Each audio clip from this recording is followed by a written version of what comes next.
மக்கள் சந்திப்பு அப்படிங்கிறது ரொம்ப நம்ம அரிதாக தான் நடத்துறதுக்கான வாய்ப்புகள் இருக்குது. ஏன்னா நம்மளுடைய பணி நிறைய வெளியில் செய்ய வேண்டிய பணிகளாக இருக்குது. நான் என்னுடைய பிரயாணிக்கக்கூடிய எல்லாத்துக்கும் சூட்சமங்கள்லையும் நேரடியாகவும் நிறையா விஷயங்களை அவங்களுக்கு பகிரப்படுறதோ, அவங்களுக்கு சரியான பாதைகளை சரியான வெளிச்சத்தை காட்டிக்கிட்டே இருக்கிறோம். ஒருபொழுதும் யாரும் எந்த தொய்வும் இல்லாமல் அவர்களுக்கு தேவையான பாதையையும் வெளிச்சத்தையும் காட்டப்படுது. இந்த பிரபஞ்சத்தில் எப்பொழுதுமே உருவம் இல்லாத பேர் வெளிச்சமாக இருந்து தான் என் போன்ற ஆள்களுக்கு இந்த மாதிரி ஒரு வாய்ப்புகளை வழங்கியிருக்கு. பேர் வெளிச்சம் எப்பையும் அந்த வெளிச்சம் மங்குவதில்லை. வெளிச்சம் வெளிச்சமாகவே இருக்கிறது. வெளிச்சம் சூட்சமத்தில் மிக வடிவமாக இருந்து வழிகாட்டுது, வழி நடத்துது. அதனால் உள்நாடுகளில் அதிகமாக நம்ம மக்கள் சந்திப்பை ஒவ்வொரு மாவட்டங்கள்லையோ ஒவ்வொரு இடங்கள்லையோ நம்ம அதிகமாக நடத்த முடியாது.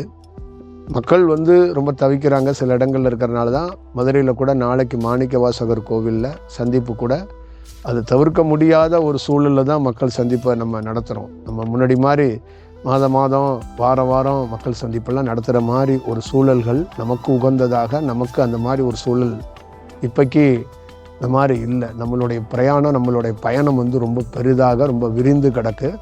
அதனால் நிறைய விஷயங்கள் நிறைய செய்யணும். நிறைய நமக்கு பணி கொடுக்கப்பட்டிருக்கிறது. மக்கள் பணியை மிகப்பெரிய மகேசன் பணியாக, அந்த மகேசனுடைய உன்னதமான பிரபஞ்சத்தோடைய பணியாக செய்யணும்னு நினைக்கிறேன்.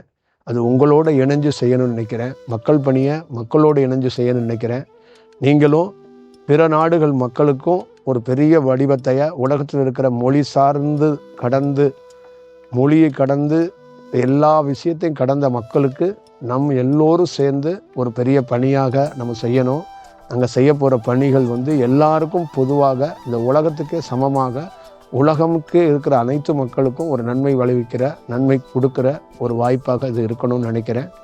அதனால் என்னுடைய மக்கள் பணிக்கு நீங்கள் எப்பொழுதும் நீங்களும் அதற்கு ஒரு உறுதுணையாக இருக்கணும். நீங்களும் அதுக்கு ஒத்துழைப்பாக இருக்கணும். நீங்களும் அதுக்கு புரிந்து அதுக்கேற்ற மாதிரி நடந்துக்கணும்னு நான் கேட்டுக்கிறேன். அதை நீங்கள் பார்த்துக்கோங்க.